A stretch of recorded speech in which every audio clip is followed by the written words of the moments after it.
boys who really have genuinely cared about people, the presidencies have not ever been that good. Because it's a tough, Okay. you know, I don't know what it is about that office that, you know, you go in and you really want to help people. Yeah. And it's the hardest thing to do because everybody has their own agenda. Well, it's like a pro athlete. I mean, or an entertainer. After you get to be big, you don't know who's real anymore. Yeah.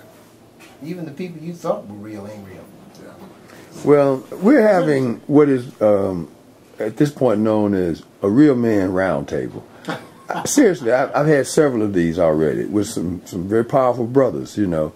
And it's just how you feel. It's like the camera's not rolling. Because if you mean what you say, then you'll say what you mean.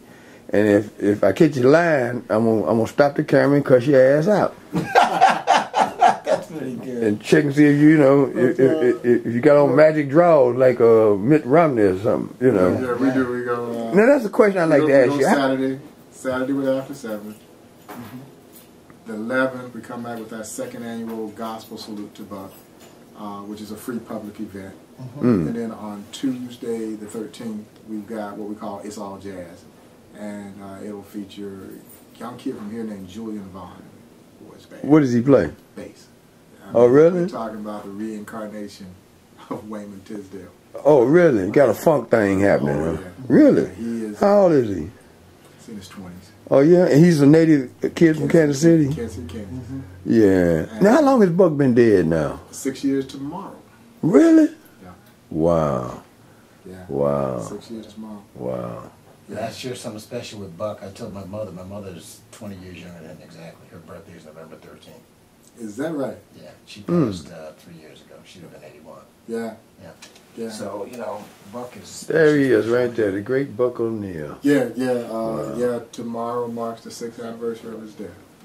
Yeah, and, you know, and so we're gearing up for what we hope is going to be a successful birthday celebration. So, yeah, we got a lot of work to do between now and then. Sure, but, yeah. You know, it's coming along. Yeah, I need to make sure I think I got something in the mail on it. I need to make sure I roll it. You know, do what I got to do.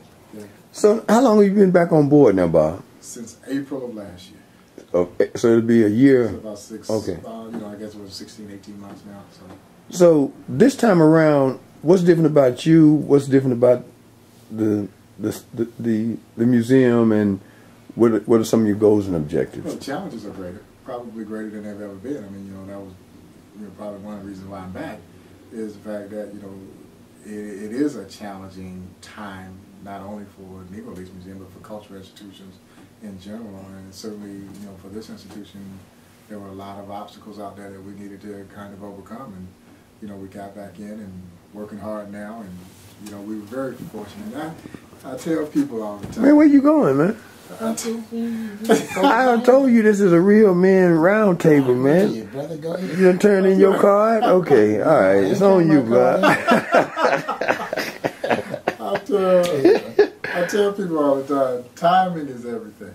You know, and for me, while the circumstances in and around the museum at the time of my arrival weren't the greatest, I'm not sure the timing could have been any better. And so, and I say that because the first thing I inherited is Buck's 100th birthday celebration, which we were able, you know, to turn into a major success and start that process of regenerating interest and getting people to rally back around the museum. And I don't know if that could have been a better occasion than the centennial of that man, the centennial celebration of that man. And so it kind of got the ball rolling, so to speak.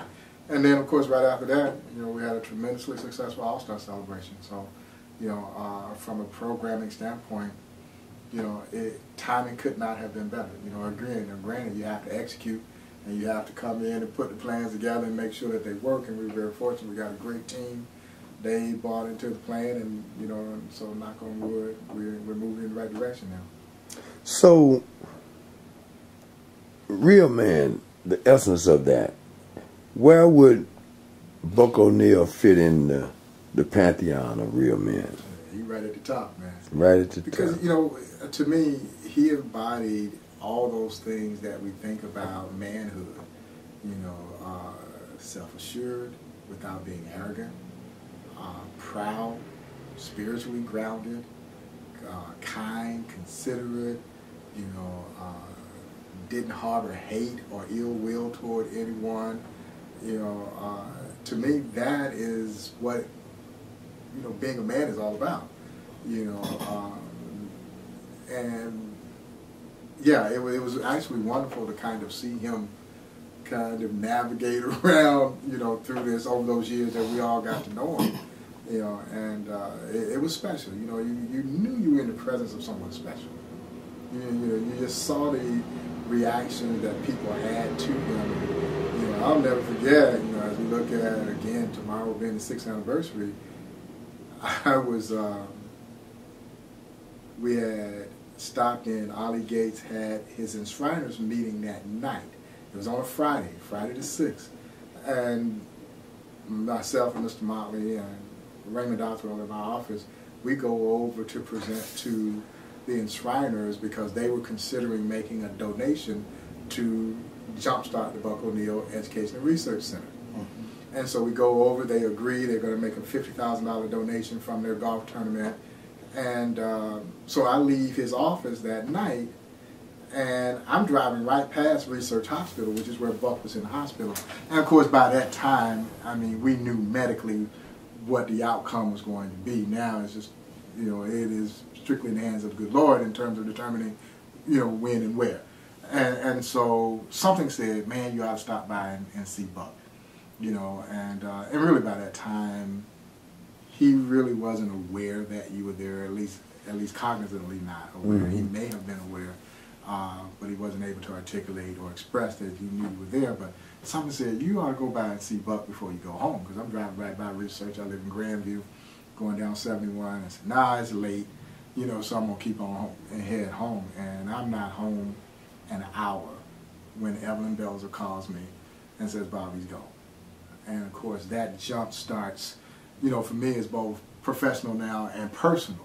And I got to balance the professional, you know, with the personal, and it's time to go into action because now the phones are ringing, and I got to deal with members of the media who want to know what it is that we're going to do, which I don't know what we're going to do at this point in time myself. And, you know, I just remember, and Joe Posnanski, dear friend of mine who, you know, wrote the great book on Buck called The Soul of Baseball, A Road Trip Through Buck O'Neil's America.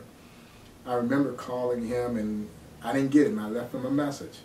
And he was working on his column at that time because he had to write, you know, and that was probably the toughest thing about it because all these folks in the media were already writing obituaries, which is typical for celebs, as you well know.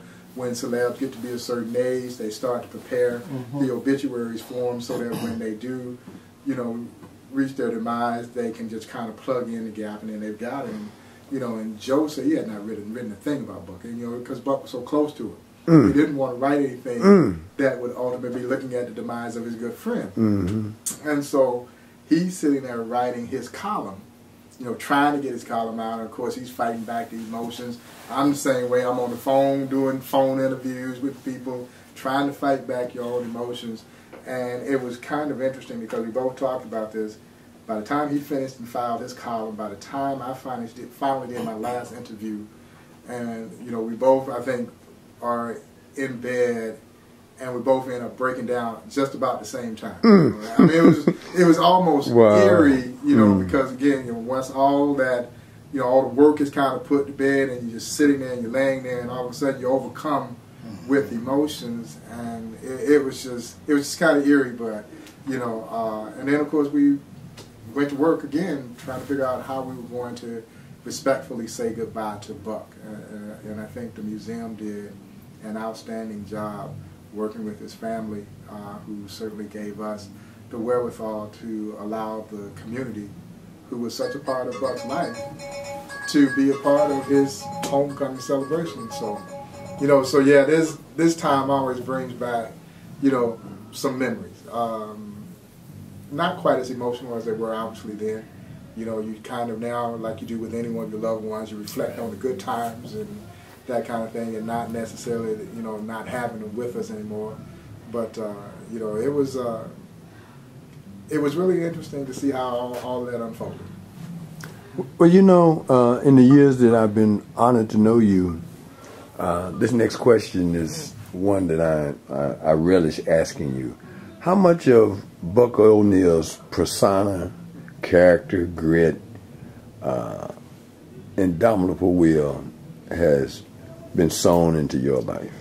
Wow, that's a good question because, I think Buck, no matter, whether it was a chance encounter or if you're someone like me who was blessed to know him for such a long time and got to spend a great deal of time just hanging out, traveling, golfing, those kinds of things. So, he probably has had as much of an impact on my life as anyone. I think sometimes, and I go back to when he didn't get in the Hall of Fame, and you look at that situation, and we were all left scratching our head, wondering what the heck has just happened here? Why did this happen? And I'm asking myself, the same thing. But what we all kind of admired was the way Buck handled that situation. He was a man. He stood up, said it's okay. Don't be angry. Don't be bitter.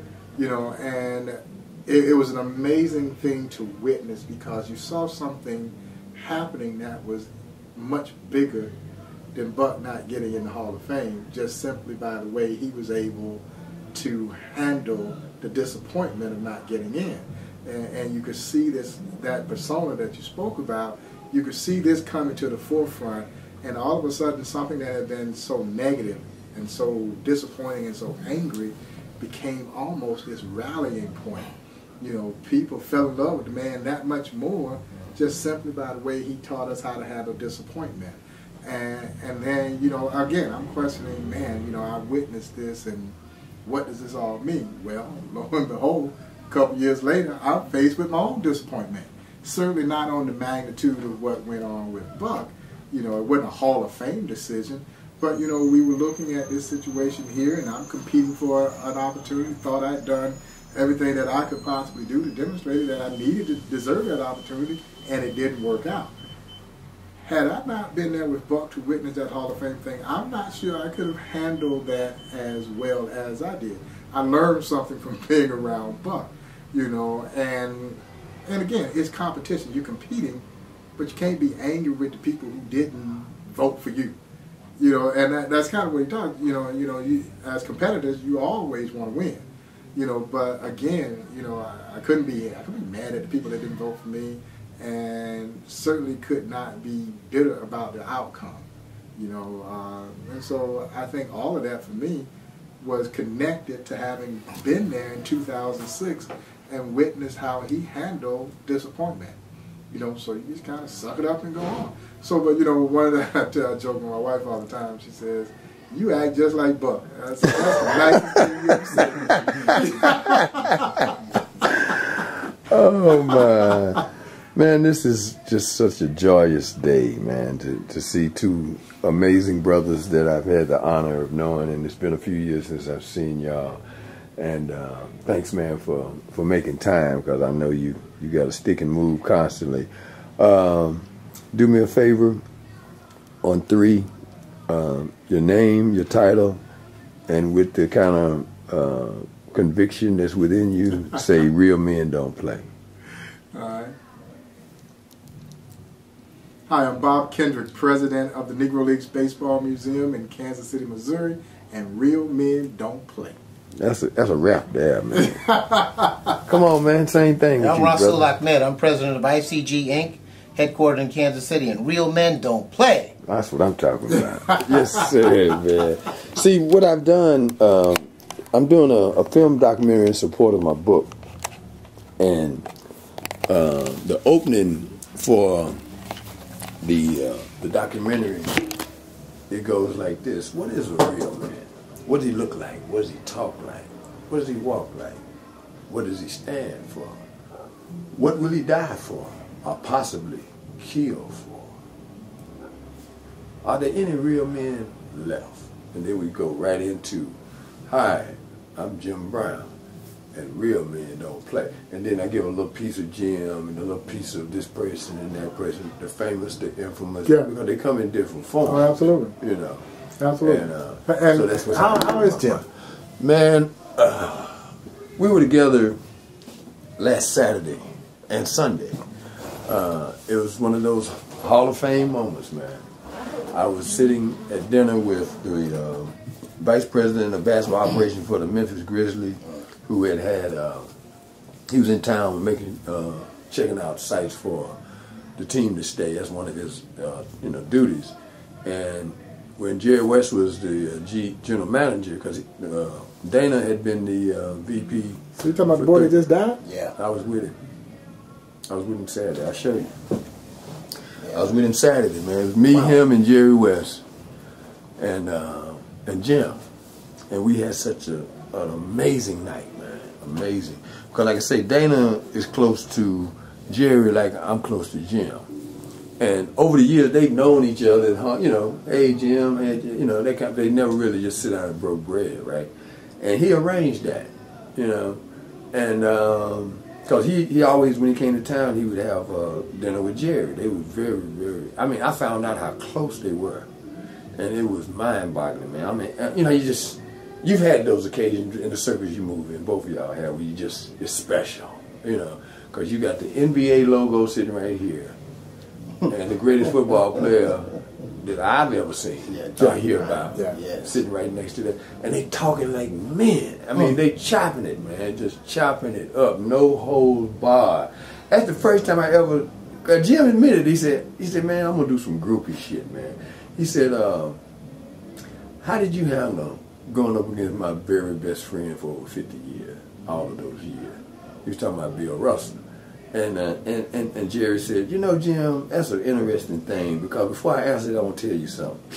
He said, I had 3 heroes coming up. It's 2 years different in their age. He said, I had 3 heroes coming up as a kid.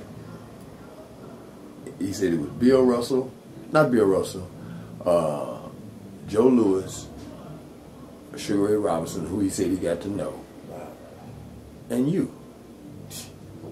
And he meant that.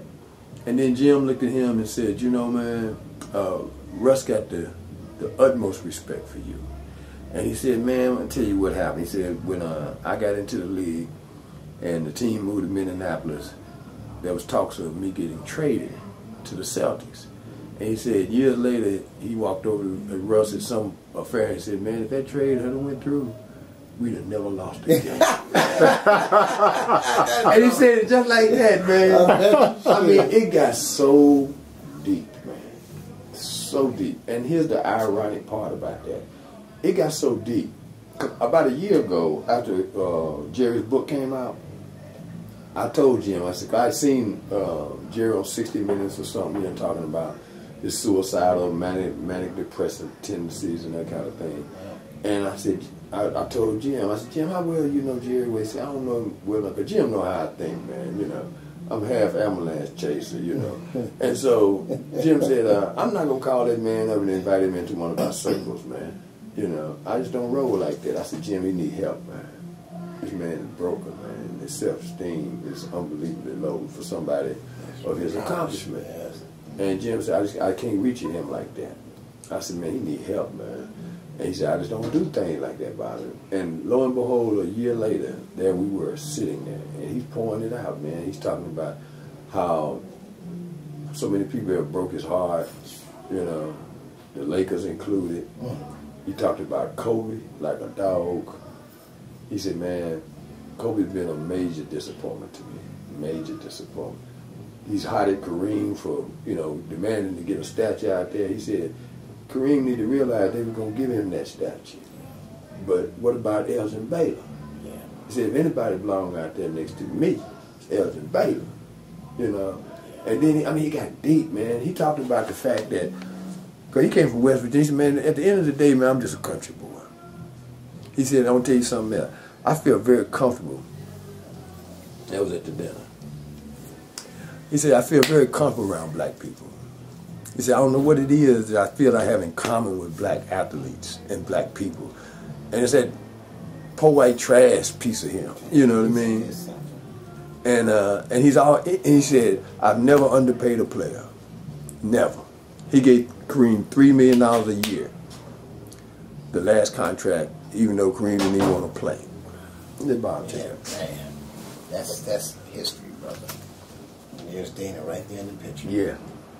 I tell you, man, it messed me up so bad. it messed me up so bad, man, that when I got on the plane to come to Des Moines, and I had a layover in Denver, I got the call 30 minutes before I got on the plane. It messed me up so bad that I left my carry-on bag in the overhead compartment in Denver and never even missed it. I said, by the time the plane, I was getting ready to go to my connecting flight, I said, I'm missing something, man. But I couldn't figure out what it was, man. I said, I'm missing something. I wonder what it is. And my girlfriend like, where's your carry-on bag? Yeah. And that's when it hit me, man. I mean, I went into a shock, man. Yeah, because the irony about this is, we talked about Jerry's depression. And the fact that even during our meeting, he talked about killing himself, man. He said, sometimes I just don't feel like I have anything else to live for. We said, man, you got so much to do, man. So much to do. You don't have, and then 2 days later, he's dead. That depression ain't no joke, man. No. You know, here, it shocked everybody when the guy was the weatherman over at Channel 4. Yeah. To put a gun to his head and blew his brain out. My guy tells me a little bit of history of that one. See, that was the next day. Was, he told me that the guy at Jim's house. There was a girl that got killed up in Iowa when he was working with her. Yep. Yep. And they say ever since then. He been right. Yeah. Yeah. Just hit that button right there. You can see the photos from. Yeah. And the next day I took him up to Jim's, right? And we had this incredible meeting, man. Incredible, because Jerry had mentioned that he knew the owner real well. And they told the story of when Jerry went to the Grizzlies, right? And it was just one story after another. He said that that was the first time he ever felt really appreciated, because the owner, Heisler, said, he said, Jerry, here's what I want you to do.